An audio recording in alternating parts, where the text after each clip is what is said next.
ವಕ್ರತುಂಡ ಮಹಾಕಾಯ ಸೂರ್ಯಕೋಟಿ ಸಮಪ್ರಭ ನಿರ್ವಿಘ್ನಂ ಕುರು ಮೇ ದೇವ ಸರ್ವಕಾರ್ಯೇಷು ಸರ್ವತಾ ಗಜಾನನಂ ಭೂತಗಣಾದಿಸೇವಿತಂ ಕಪಿಸ್ತಜಂಬೂಫಲಸಾರ ಭಕ್ಷಿತಂ ಉಮಾಸುತಂ ಶೋಕವಿನಾಶಕಾರಣಂ ನಮಾಮಿ ವಿಘ್ನೇಶ್ವರ ಪಾದಪಂಕಜಂ.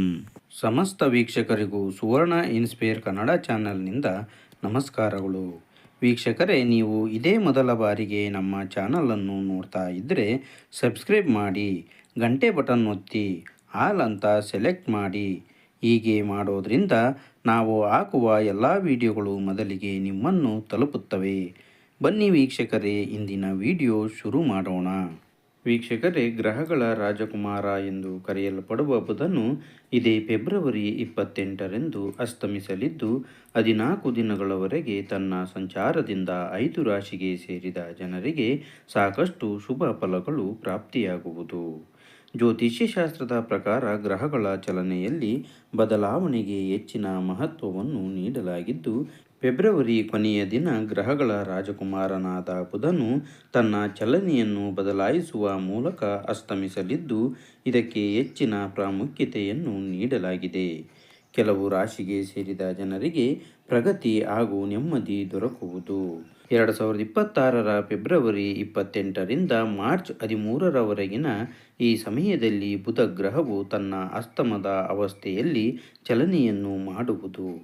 ಇದರಿಂದಾಗಿ 5 ರಾಶಿಗೆ ಸೇರಿದ ಜನರು ಆರ್ಥಿಕ ಮತ್ತು ವ್ಯವಹಾರಕ್ಕೆ ಸಂಬಂಧಿಸಿದಂತೆ ಉತ್ತಮ ಅವಕಾಶಗಳನ್ನು ಪಡೆಯುವರು. ಬುಧ ಗ್ರಹವು ಬುದ್ಧಿ, ಸಂಚಾರ, ವ್ಯಾಪಾರ, ನಿರ್ಧಾರ ತೆಗೆದುಕೊಳ್ಳುವ ಸಾಮರ್ಥ್ಯವನ್ನು ಪ್ರತಿನಿಧಿಸುತ್ತದೆ. ಹಾಗಾಗಿ ಬುಧ ತನ್ನ ಚಲನೆಯನ್ನು ಬದಲಾಯಿಸುವ ಮೂಲಕ ಇದರ ಪರಿಣಾಮವನ್ನು ಎಲ್ಲ ರಾಶಿಗಳ ಮೇಲೆ ನೋಡಬಹುದು. ಈ ರಾಶಿಗೆ ಸೇರಿದ ಜನರು ತಮ್ಮ ವಿಚಾರ, ಆಲೋಚನೆ, ಆರ್ಥಿಕ ವಿಚಾರಗಳಿಗೆ ಸಂಬಂಧಿಸಿದಂತೆ ಈ ಅವಧಿಯಲ್ಲಿ ಹೆಚ್ಚಿನ ಬದಲಾವಣೆಗಳನ್ನು ಹೊಂದುವರು. ಆ ಅದೃಷ್ಟಶಾಲಿ ರಾಶಿಗಳಲ್ಲಿ ನಿಮ್ಮ ರಾಶಿಯು ಒಂದಾಗಿದೆಯೇ ಎಂಬುದರ ಬಗ್ಗೆ ಸಂಪೂರ್ಣ ಮಾಹಿತಿಯನ್ನು ತಿಳಿಯಲು ಈ ವಿಡಿಯೋವನ್ನು ತಪ್ಪದೆ ಕೊನೆಯವರೆಗೂ ವೀಕ್ಷಿಸಿ. ಮೊದಲನೇ ರಾಶಿ ಮಿಥುನ ರಾಶಿ. ಮಿಥುನ ರಾಶಿಯ ಅಧಿಪತಿಯು ಬುಧ ಗ್ರಹವಾಗಿದೆ. ಹಾಗಾಗಿ ಬುಧ ಗ್ರಹದ ಅಸ್ತಮದಿಂದಾಗಿ ನಿಮ್ಮ ಮೇಲೆ ವಿಶೇಷ ಪ್ರಭಾವವನ್ನು ನೋಡಬಹುದು. ಈ ಅವಧಿಯಲ್ಲಿ ನಿಮ್ಮ ಅಪೂರ್ಣ ಕೆಲಸಗಳೆಲ್ಲವೂ ಯಶಸ್ವಿಯಾಗಿ ಪೂರ್ಣಗೊಳ್ಳುವುದು. ಹಾಗೆ ಮಿಥುನ ರಾಶಿಗೆ ಸೇರಿದ ಜನರ ಸರ್ಕಾರಿ ಅಥವಾ ಅಧಿಕಾರಕ್ಕೆ ಸಂಬಂಧಿಸಿದಂತಹ ಕೆಲಸಗಳು ಬಹಳ ಸಮಯದಿಂದ ಅಪೂರ್ಣಗೊಂಡಿದ್ದರೆ ಈ ಅವಧಿಯಲ್ಲಿ ಅವೆಲ್ಲವೂ ವೇಗವಾಗಿ ಪೂರ್ಣಗೊಳ್ಳಲಿದೆ.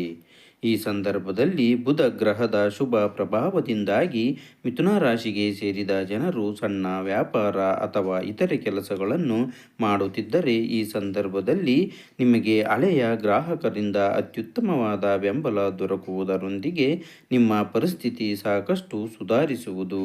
ಎರಡನೇ ರಾಶಿ ಕನ್ಯಾ ರಾಶಿ. ಕನ್ಯಾ ರಾಶಿಗೆ ಸೇರಿದ ಜನರಿಗೆ ಬುಧ ಗ್ರಹದ ಅಸ್ತಮದ ಈ ಸಮಯದಲ್ಲಿ ಆರ್ಥಿಕ ವಿಚಾರಗಳಿಗೆ ಸಂಬಂಧಿಸಿದಂತೆ ಸಮತೋಲನವನ್ನು ಹೊಂದಲು ಹಾಗೂ ಸ್ಥಿರವಾದ ಸ್ಥಿತಿಯನ್ನು ತಲುಪಲು ಉತ್ತಮ ಅವಕಾಶ ದೊರಕುವುದು. ಇದರಿಂದಾಗಿ ನೀವು ನೆಮ್ಮದಿಯಿಂದ ಇರುವಿರಿ.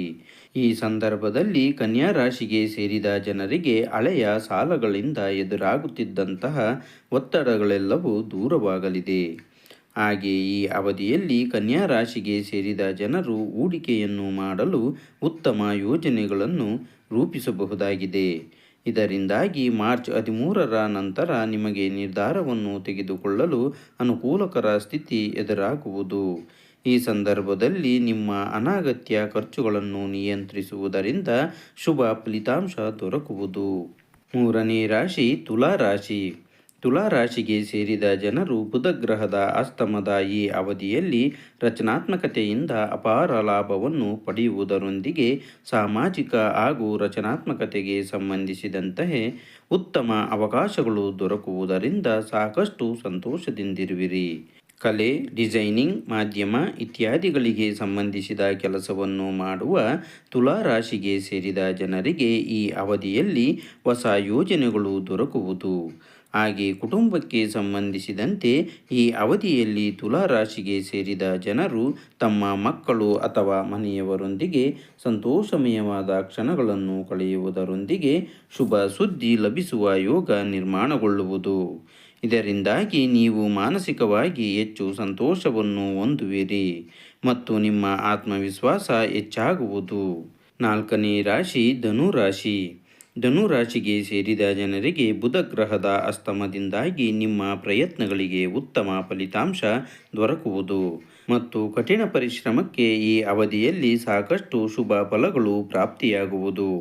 ಕೆಲಸದ ಸ್ಥಳದಲ್ಲಿ ಬಹಳ ಸಮಯದಿಂದ ನೀವು ಪಡುತ್ತಿದ್ದಂತಹ ಕಠಿಣ ಪರಿಶ್ರಮಕ್ಕೆ ಈ ಅವಧಿಯಲ್ಲಿ ಉತ್ತಮ ಫಲ ದೊರಕುವುದು. ಹಾಗೆ ಈ ಅವಧಿಯಲ್ಲಿ ನೀವು ಅಲ್ಪ ದೂರ ಪ್ರಯಾಣಿಸುವುದರಿಂದ ಹೆಚ್ಚಿನ ಲಾಭವನ್ನು ಗಳಿಸಲು ಸಾಧ್ಯವಾಗುವುದು. ಜೊತೆಗೆ ಈ ಸಂದರ್ಭದಲ್ಲಿ ವ್ಯಾಪಾರ ವ್ಯವಹಾರಕ್ಕೆ ಸಂಬಂಧಿಸಿದಂತೆ ಮತ್ತು ನಿಮ್ಮ ಸಂಪರ್ಕಗಳಿಂದ ಹೆಚ್ಚಿನ ಪ್ರಯೋಜನವನ್ನು ಪಡೆಯುವಿರಿ. ಈ ಅವಧಿಯಲ್ಲಿ ಧನು ರಾಶಿಗೆ ಸೇರಿದ ಜನರು ವಿವಾದಗಳಿಂದ ದೂರವಿರುವುದು ಉತ್ತಮ. 5ನೇ ರಾಶಿ ಕುಂಭ ರಾಶಿ.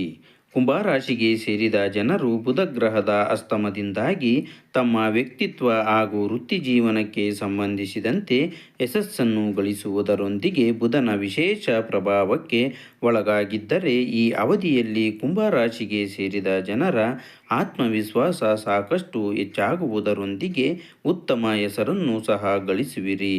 ಲೇಖನ, ಶೋಧ, ಟೆಕ್ನಿಕಲ್ ಅಥವಾ ವಿಶ್ಲೇಷಣಾತ್ಮಕ ಕಾರ್ಯಗಳನ್ನು ಮಾಡುವ ಕುಂಭ ರಾಶಿಗೆ ಸೇರಿದ ಜನರಿಗೆ ಈ ಅವಧಿಯಲ್ಲಿ ಹೊಸ ಅವಕಾಶಗಳು ದೊರಕುವುದು.